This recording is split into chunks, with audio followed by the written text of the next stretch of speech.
सर्वप्रथम सगळ्यांना जय ज्योती जय क्रांती। मी सौ विशाखा यवतकर, यवतमाळ। सावित्री न्यूज इंडिया चॅनलमध्ये आपणा सर्वांचे सहर्ष मनपूर्वक खूप खूप स्वागत करते। क्राउड स्ट्राईक, एक चुकलेल्या अपडेटची कहाणी आज आपणासमोर प्रस्तुत करते आहे। 19 जुलै 2024 दिवसभर सगळीकडे बंद पडलेल्या संगणकाची चर्चा होती।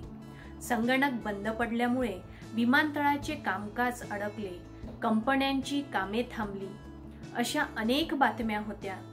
या कहाणीचा नायक किंवा खलनायक आहे क्राउड स्ट्राईक। क्राउड स्ट्राईक ही एक सायबर सुरक्षा क्षेत्रातील अग्रगण्य कंपनी आहे। ती इतर कंपन्यांना सायबर सुरक्षेसाठी लागणारे सॉफ्टवेअर पुरवते। जगभरातील बहुसंख्य कंपन्या यांचे सॉफ्टवेअर वापरतात। त्यात फाल्कन नावाचे एक EDR सॉफ्टवेअर आहे, जे एका अँटीव्हायरस सारखे काम करते। कंपन्या आपल्या कर्मचाऱ्यांना दिलेले लॅपटॉप, संगणक, कंपनीचे सर्व्हर आणि सर्वच संगणकावर हे सॉफ्टवेअर इन्स्टॉल करतात। यामुळे त्या सगळ्या संगणकात व्हायरस, हॅकिंग वगैरे सारखे प्रकार होत नाही। क्राउड स्ट्राईक चे सॉफ्टवेअर खूप प्रसिद्ध आहे। IT, नॉन IT अशा सर्वच प्रकारच्या कंपन्या हे सॉफ्टवेअर वापरतात। या सॉफ्टवेअरमध्ये एक तांत्रिक चूक झाली। त्यांनी त्यांच्या सॉफ्टवेअरसाठी एक अपडेट उपलब्ध केला। आपल्या फोनमधले ॲप प्ले स्टोअर मधून अपडेट होतात, तसाच हा एक अपडेट होता। पण या अपडेटमध्ये एक चूक होती। त्यामुळे ज्यांच्या संगणकावर हा अपडेट गेला ते संगणक अचानक बंद झाले। हे सगळे संगणक विंडोज ऑपरेटिंग सिस्टीमवर चालणारे होते।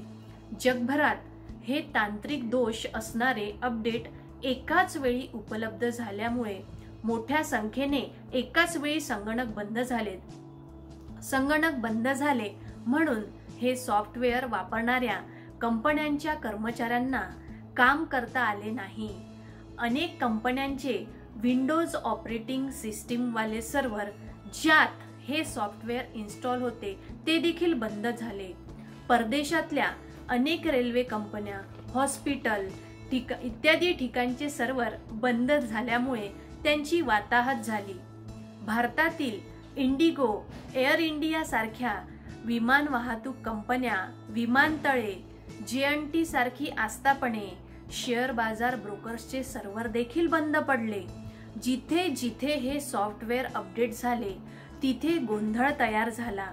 या संगणकावर आधारित सगळीच यंत्रणा काम करायची थांबली। अख्ख्या जगात सर्वत्र हा प्रकार घडल्यामुळे आजवरची सर्वात मोठी सिस्टीम डाऊन घटना असल्याचे संकेत देखील दिल्या गेले। ज्या संगणकावर हा प्रकार झाला ते चालू केले असता त्यावर एक निळी स्क्रीन, ब्लू स्क्रीन दिसत होती। ही निळी स्क्रीन म्हणजे मायक्रोसॉफ्ट विंडोज मध्ये काहीतरी गडबड आहे असे दर्शवते। त्यामुळे बहुतेकांचा गैरसमज देखील झाला की मायक्रोसॉफ्टच्या चुकीमुळे हा प्रकार होत आहे। काही तासांच्या तपासानंतर यामागचे खरे कारण लक्षात आले।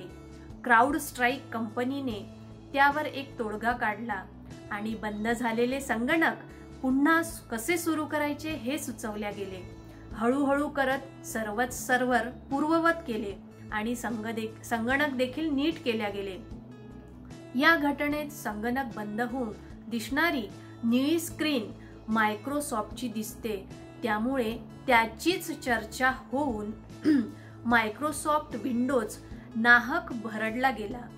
विंडोजची काहीही चूक नसताना सगळं खापर त्यांच्यावर फोडलं जात आहे। या गोष्टीत खरा दोषी तर क्राउड स्ट्राईक आहे। या सगळ्या गोंधळात कर्मचाऱ्यांची कामे खोळंबलीत, कित्येक व्यवहार ठप्प झालेत, त्यामुळे नुकसान देखील झालेच। हा सगळा प्रकार पूर्ववत झाला, पण यातून शिकण्यासारखं बरंच काही आहे।